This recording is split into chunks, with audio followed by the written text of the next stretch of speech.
안녕하세요. 이영현의 지식 한 스푼입니다.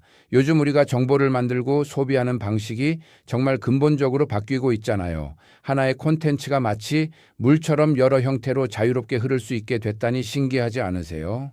자, 이번 시간에는 바로 이 다중 모드 저널리즘의 세계로 한번 깊이 들어가 보겠습니다. 자, 이런 상상 한번 해보실래요? 만약에 역사가 그냥 책 속의 글자가 아니라 직접 우리에게 말을 건다면 어떨까요? 교과서에서만 보던 그 과거의 인물들이 바로 내 눈앞에서 생생하게 자신의 이야기를 들려주는 거예요. 근데 이게 그냥 상상이 아니에요. 실제로 지금 일어나고 있는 일입니다. AI 기술을 써서 그 위대한 사상가들의 낡은 흑백 사진 있잖아요. 거기에 생명을 불어넣어서 살아 움직이는 아바타로 만드는 거죠. 그리고 그들이 직접 자기 목소리로 자신의 복잡한 이론을 설명해 준다고 생각해 보세요. 와, 이건 더 이상 무슨 공상과학 영화 얘기가 아니에요. 바로 오늘 우리가 파헤쳐 볼 기술의 정말 놀라운 가능성입니다. 네, 바로 다중 모드의 미래입니다.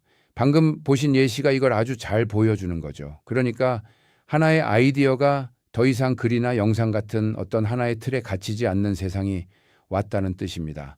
자, 그럼 어떻게 이런 일이 가능해졌는지 그 핵심 개념부터 한번 알아볼까요? 자, 그럼 핵심 용어부터 확실하게 짚고 넘어갈게요. 다중모드 저널리즘. 이게 뭐냐면요. 쉽게 말해서 창작자가 일단 기사 같은 핵심 콘텐츠를 하나 딱 만들어요. 그런 다음에 그걸 가지고 비디오나 오디오, 다른 여러 형태로 아주 쉽게 바꿀 수 있게 하는 그런 창의적인 접근 방식을 말하는 겁니다. 바로 이 지점에서 액체 콘텐츠 또는 유동적 콘텐츠라는 아주 흥미로운 개념이 등장합니다. 말 그대로 잘 만들어진 콘텐츠 하나가 마치 액체처럼 비디오라는 컵에도 담기고 팟캐스트라는 병에도 담기고 또 기사라는 그릇에도 담길 수 있게 되는 거죠. 형태에 얽매이지 않는 정말 자유로운 정보의 흐름이라고 할 수 있겠네요. 네, 콘텐츠가 액체가 된다? 그러면 이 액체 콘텐츠 대체 실제로 어떻게 만드는 걸까요? 궁금하시죠?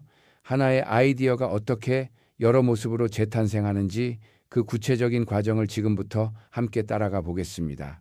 자, 작업 흐름은 이렇습니다. 먼저 기사 같은 핵심 콘텐츠를 하나 만들어요. 그리고 나서 AI를 이용해서 번역 초안을 아주 빠르게 얻어냅니다. 하지만 진짜 핵심은 바로 다음 단계예요.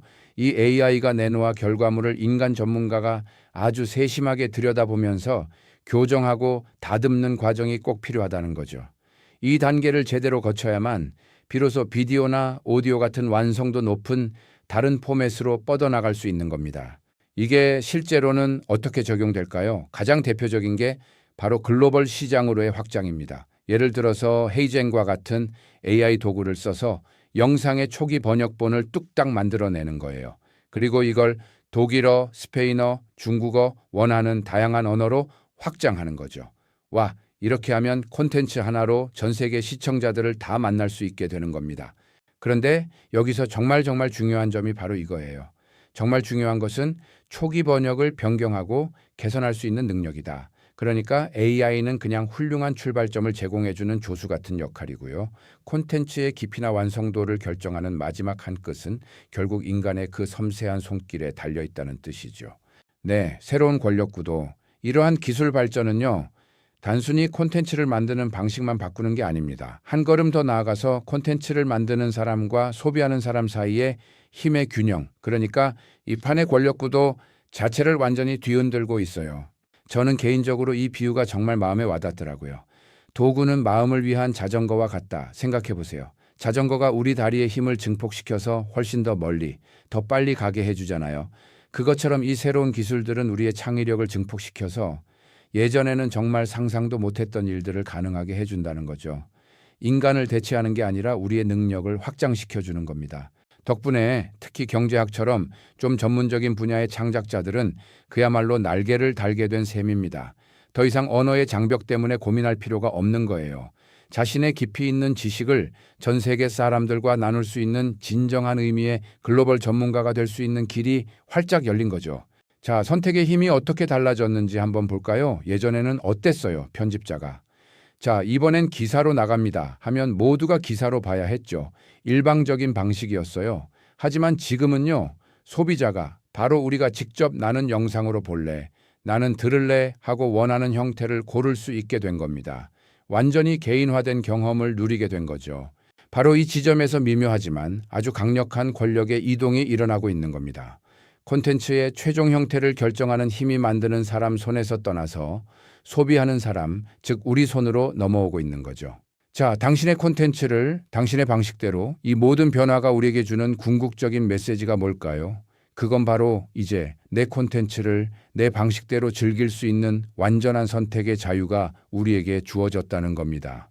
오늘 이야기의 핵심, 정말 딱 하나만 기억하셔야 한다면 바로 이겁니다. 이제 콘텐츠를 어떻게 즐길지는 전적으로 우리 바로 소비자에게 달려있다는 사실이에요. 똑같은 내용이라도 아침 출근길엔 팟캐스트로 듣고 점심시간엔 기사로 쓱 훑어보고 저녁엔 편안하게 영상으로 볼 수 있는 시대, 바로 그런 시대가 열린 겁니다.